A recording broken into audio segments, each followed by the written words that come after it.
nabad inoogu dhameeyay barnaamijkeena si wanaagsan oo la abxaadnaana ayna hawshan saaka halka u nimi marka labaad waxaan halkan uga mahad celinayaa barasaabka gobolka maxkamadda gobolka sidoo kale diintii waqaafta ogaasimeed halkayna la joogay iyo dhammaan bulshaweyntii mushtarifka ahayd halka ka soo qayb gashay xafladda aad iyo aad baan ugu mahad celinayaa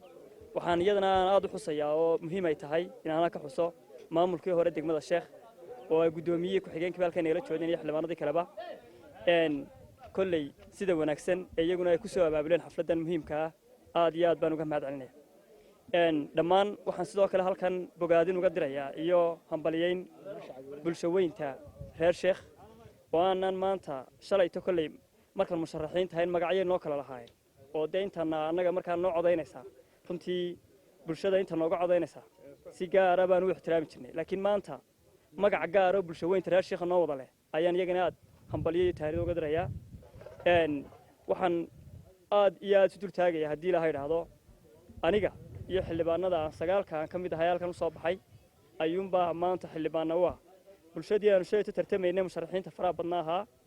intii nasiib u heshay ee aanu soo wada baxnay ayuunba maanta xildhibaanada bulshada metelaya intii kale ee markaa daan nasiibku halka u saamixina iyagana si gaar ah u hambalyeynaya jaanis kale insha Allah leeyiin aad iyo aad baan idin salaamayaa idinkiyo bahda warfaafintaba assalaamu calaykum waraxmatullaahi wabarakaatuh